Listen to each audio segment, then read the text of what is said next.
Hey there, if you're new to the channel, my name is Thad, and today I'm going to bring you along on one of my latest side hustles, turning firewood into cash.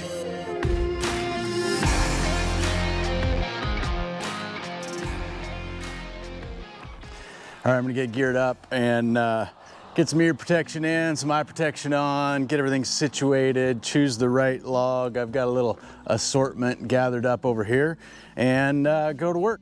It might be a sitting bear, it might be a standing bear, it might be a fat bear, it might be a skinny bear. I genuinely never know until I get into the log and kind of just let it speak to me and see where my mistakes lead me. All right, let's go.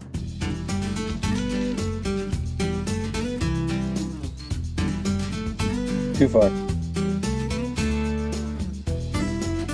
Good boy. All right, Tucker, it's time to carve some stuff. No more fetch. We gotta make some sawdust. What do you think? Are you gonna be okay with that? I don't think so. Are you able to focus on anything other than a ball? What? Sawdust. Chainsaws. It's time to carve. So my wife and I travel full-time on the road with our little guy Tucker, the adventure dog. And as we go, we're always in the market for a side hustle, ways to make money, cash sales, barter, all that kind of fun stuff as we go, and chase the things that we love and pursue hobbies we enjoy. And maybe 6 months ago, we stayed in our RV near some friends of ours in North Idaho. And this guy, Bruce, is an amazing, talented chainsaw carver, and he has a true gift. And while we were there, I spent a lot of time in his shop watching him turn logs into genuine works of art. And I got a bit inspired to give it a try. Prior to that, I've never attempted chainsaw carving in my life. I've owned a chainsaw and used it for cutting a lot of firewood, and that's about it.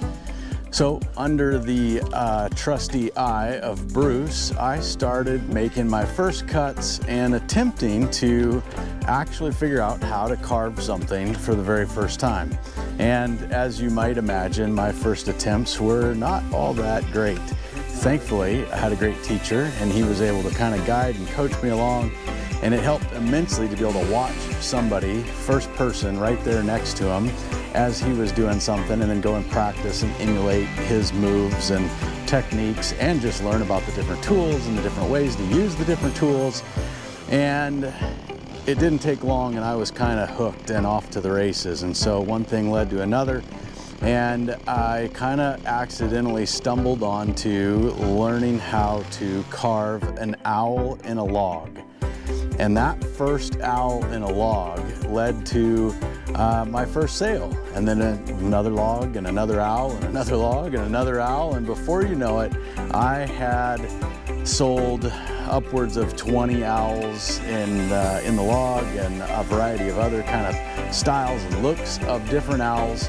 And then Bruce started putting the heat on me to branch out past the owl. I mean, I was getting a little bit too comfortable with the one thing that I knew how to carve. And so I started attempting to carve other things, and some of them went really well. I carved a really small little walking grizzly bear, and that turned out pretty cool. I tried my hand at a cardinal, a small red cardinal sitting on a log, and that turned out to be one of the funniest things that I've ever laid my eyes on. It is a comedy piece that went to a dear friend of ours who loves cardinals, and she can't help but laugh at it every time you see it when you walk by it in the house. And from there, I started venturing off into other things. And for some reason, I wanted to try my hand at a coyote or a wolf. And so that turned into this creation here, and it turned out pretty neat. And then I tried my hand at a bear, and it did not look very good. He looked sort of angry and grouchy. And after a lot of help from Bruce, that little bear turned into an okay bear, but still nothing too special.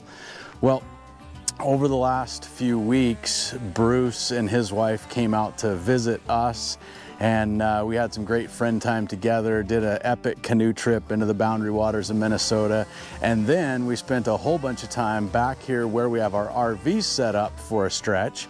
and he took me to how to carve a bear boot camp.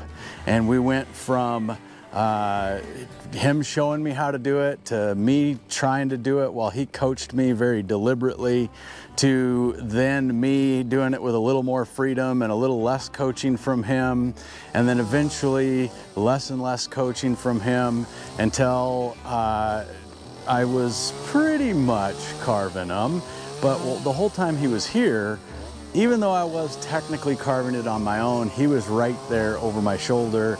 And if I got hung up on a part or stuck in a certain area, then he was able to kind of guide me and coach me, and he'd come along and say, you know, that's a little high there, the shoulder's a little off, or this proportion's a little off, and I think I would lower this or change that.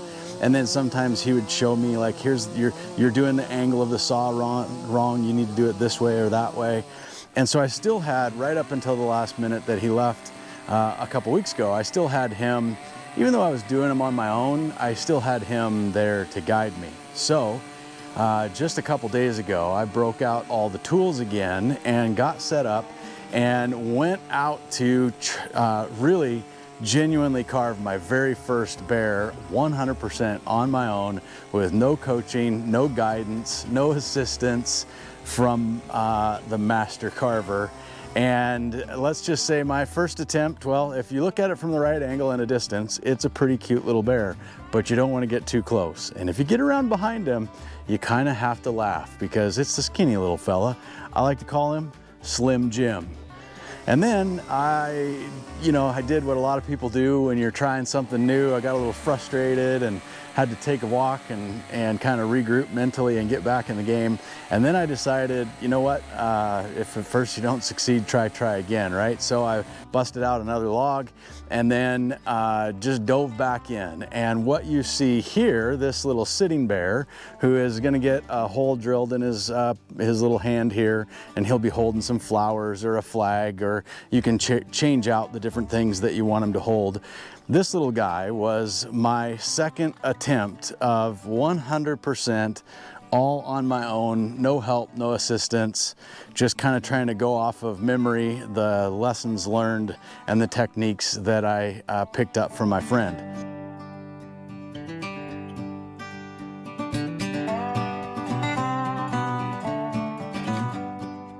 So the other thing I picked up from Bruce while I spent a lot of time in his shop in Idaho is I learned how to turn my Stihl MS-170 into a carving saw. And so I've picked up a carving bar and the proper chain and sprockets.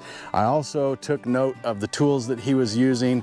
And because I live in an RV, I had to get super creative. So I went and bought an off-the-shelf rolling cart from Harbor Freight.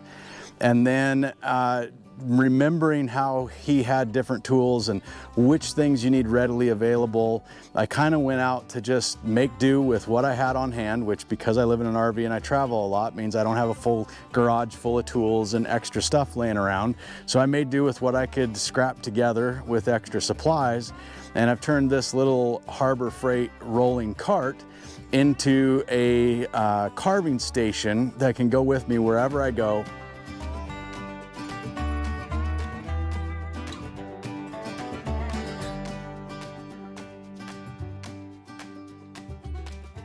It fits in my RV.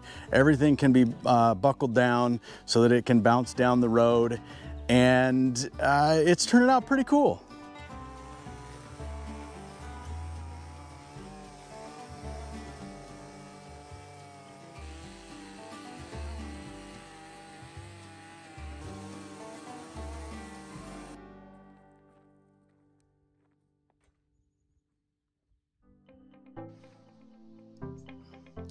Hey, let me just pop in here real quick. If you happen to be new to the channel, my name is Thad, and our channel is called Your Jesus Journey because we normally are focusing on teaching the Bible and exploring God's amazing creation, and we like to pepper in videos of our everyday life and just what does it look like to be a Christian on the road and traveling and meeting and connecting with people and exploring and doing all the fun stuff that we get to do. And so we share some of the behind the scenes in our life. And one of the things that comes up a lot when people find out what we do, that we travel full-time, we live on the road full-time, and we don't have typical regular jobs, one of the questions is always, how in the world do you support yourself? How do you guys make money?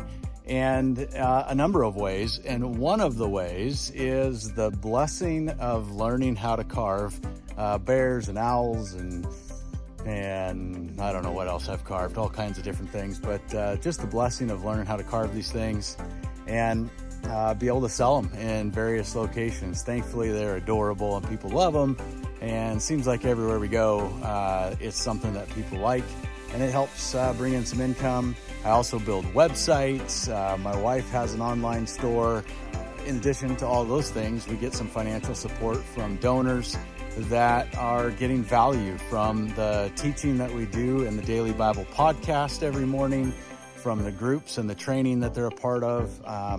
And so they put some skin in the game and give us some support. If you want to learn more about that and kind of check up on what we're all about, where we're at, what's going on, how we got here, go to our website, yourjesusjourney.com, and check it all out. Now, let's get back to making sawdust and seeing what this thing ends up turning out like. Right now, I'm not too enthusiastic about it. I've got a long ways to go before I'm kicking out beautiful bears one after the other. Right now, I'm kicking out bears that are they look like learner bears. That's what I think. So we'll see how this one goes.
Me Seymour. All right, I'm still learning, and sometimes I get a little carried away cutting too much material off, and I have a bad habit of making skinny bears, which that guy is definitely a skinny bear. But you know how to save a skinny bear and make him adorable and cute? Bingo! Now he's a feed me bear. And one look at him, and you know he's not lying. He is ready for a picnic basket. And it's cute, and somebody is gonna love this cute little bear that says feed me.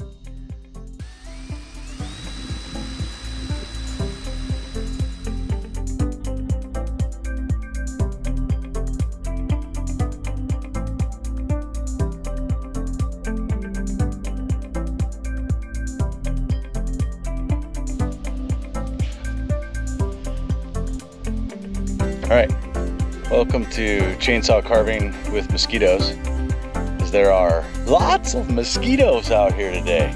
What is it? I'm gonna have to go get some triple triple layer, deep, super napalm spray to cover myself so I can focus on carving. I'll be right back.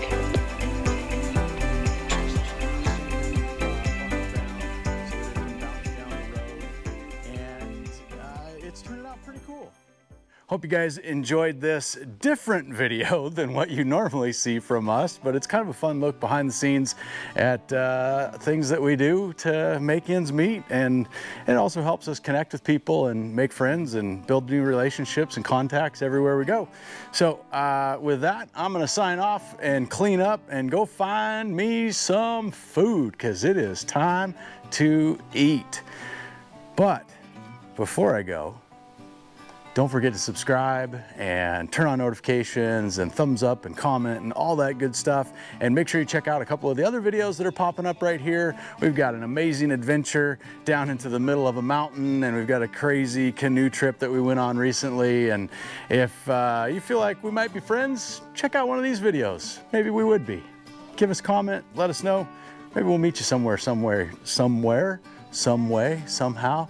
Maybe we'll get together somewhere down the road is what I'm trying to say. All right, have a great one. See you next week.